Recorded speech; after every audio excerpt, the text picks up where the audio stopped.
if you have no yirat shamayim, you have no fear of the Almighty that's watching you at all times, then it's very easy to lose control. It's very easy to start acting and doing everything according to your desires. And Hashem is telling you that from your simple lack of yirat shamayim, your simple lack of appreciation, not even saying modeh ani in the morning, you could easily get to a point of making one of the worst sins in the Torah, which is committing murder of hundreds of millions of souls on a daily basis. Now, this control is something that's not easy to attain after we're tainted with the immodesty of the world, but it's not impossible either. It's very few things that someone needs to do. Sometimes someone is trying to, obviously he's not doing it intentionally anymore.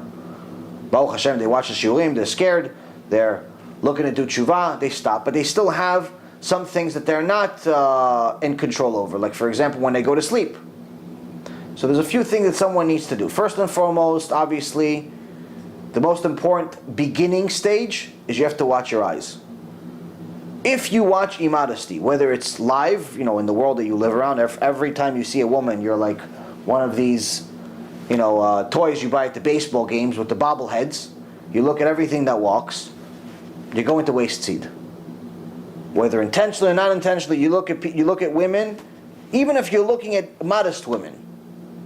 If every time a woman moves, if she's modest or not modest, if you look at every single woman or a lot of women, you're going to waste seed. Your imagination is going to do its thing. You're going to imagine the modest woman that you're seeing at the Bet Knesset like the immodest woman you saw before you did tshuva. So first and foremost, you have to start watching your eyes. Start getting used to looking at the floor.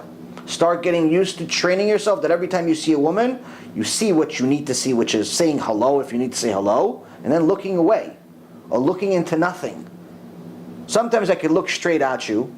This is Baruch Hashem, takes some time, but I could look straight at you, but I'm not really looking at you. I'm looking, you see me as looking at you, but I'm really looking on top of your head, or on the side of your head. I'm not really looking at your face.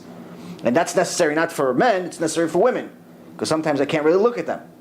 So, now if I looked at the floor every single time, people are like, is there something wrong with you? Are you looking for something? Did you lose keys? What happened? So you have to train yourself. So first and foremost, you have to train your eyes. And it's not easy, but it's possible. Number one. Two, you have to make sure that you're not one of these people that curses every 2 seconds. You have to start watching your mouth. If you speak like a truck driver, this one level of immodesty leads to another. Step number 3, you have to make sure that you're not putting yourself at risk at all times. If your surroundings are constantly immodest places, you're going to have an impossible time being modest. Whether it's because your meetings always have to take place at a bar. There's a lot of networking events that happen in bars, or different gatherings where pretty much, everyone shows up half naked on the female side and 3-piece suits on the male side. Each one is trying to dress to impress, hoping that they bring someone home instead of the business. You have to stay away from stuff like that. Someone wants to meet you, meet them at a coffee shop. Meet them at your office. You don't need to go to those places. You don't need to go there. There's plenty of ways you can make business without necessarily putting yourself in a place that's full of immodesty.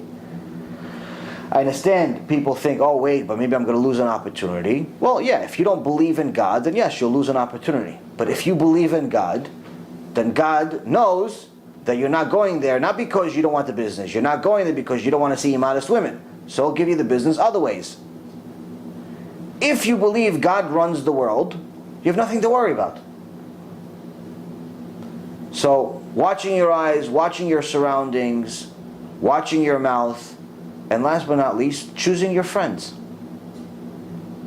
If all of your friends are lifetimes away from you, where their idea of fun is going to strip clubs and bars, which you used to do before you went and did tshuva, then you have to lose those friends. Or get them to do tshuva. Whichever happens first. If you can't get them to do tshuva, you have to lose your friends.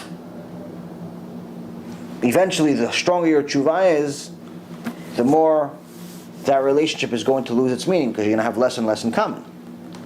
So the point of all of this is to understand that Hashem is telling us here, this one of the first 7 mitzvot that we've gotten in the world is a critical mitzvah. Don't waste seed. You learn it from Noach. I destroyed the world because of this. But the only reason why it got to such a high level sin is because people could not control themselves. A very, very simple thing to do if you start with the right foot. If you teach your kids from the beginning, from when they're 3 and 4 and 5 and 6 years old, that they have to have structure, they have to say thank you, they have to wash their hands, they have to keep their hygiene, they have to pray, they have to study, they have to do all these different... If you teach them structure, but with a meaning, that you're doing it for something, you're doing it for someone, you're doing it for Hashem, you're not doing it because there's just, you want to read books for no reason. There's a reason for all of it. Then you're giving yourself a structure, and Bezat Hashem, you won't get to such a high level sin. But if there's no structure, and if you're just doing it for, pretty much just because somebody told you to do it, and you don't get your questions answered, eventually you're going to fall off, and Hashem Elohim, what can happen?